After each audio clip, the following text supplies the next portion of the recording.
5 reasons why the government does not like Bitcoin. Some countries ban Bitcoin with the fear that it can be used for criminal purposes and some fraudulent activities. Bitcoin is a digital currency that can be transferred from one account to another without a middleman's need. That means a user can send Bitcoins without the help of any central bank, financial institution, or government body. As a result, many people have accepted it as a viable financial system. Some emerging economies with most developed countries declared Bitcoin is legal. However, there are still many countries like Bolivia, Algeria, and Vietnam that have banned the usage of Bitcoin. Surprisingly, China, one of the fastest growing economies, has also banned Bitcoin and cryptocurrencies. Why the government does not like Bitcoin? Some countries ban Bitcoin with the fear that it can be used for criminal purposes and some fraudulent activities. At the same time, some economies fear that it can be a threat to their control. Now let's explore the 5 major reasons why some governments do not like Bitcoin. Loss of control due to decentralization. Governments have the power to control traditional currencies such as dollars, euros, yuan, etc. They can change the monetary policy to run the economy. They can track the movement of money in the economy, which earns profits and collects tax accordingly. Control over the currency gives the government power to influence the economy, create a monetary policy, foster financial transactions, etc.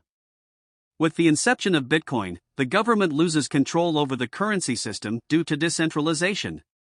As Bitcoin's underlying technology does not allow any central authority for any transaction, the government cannot regulate the monetary policy and loses its power. Thus, some economies do not like Bitcoin. Crime concerns.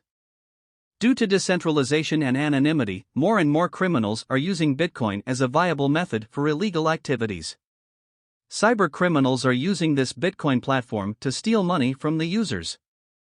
Many drug mafias are using the Bitcoin network to trade drugs and harmful chemicals. More seriously, terrorist organizations are also involved in Bitcoin transactions for trading weapons. These are one of the biggest crime concerns for which many governments fear legalizing Bitcoin and other cryptocurrencies. Fiscal treatment is complex. While crime concerns are one of the most potential reasons for which governments do not legalize Bitcoin, another major reason is the fiscal treatment is quite complicated. As Bitcoin operates through blockchain technology, a decentralized network, the government finds it hard to plan the monetary policy and tax regulations. Tax treatment is one of the major concerns in monetary policy. A threat to the business of central banks. The government controls the country's finance and economy with the help of central banks and financial institutions. After Bitcoin has become the mainstream, many central banks have lost their business, which is eventually a loss to the government. Thus, the government, as well as central banks, do not like Bitcoin. Instability. The value of Bitcoin is highly unstable, and it is hard to use a currency that has not a stable value. That's why some countries are also waiting for a few more years to accept Bitcoin as a viable financial system. Many people still do not trust the concept of Bitcoin. Time can only say whether Bitcoin will be used as a global currency or not.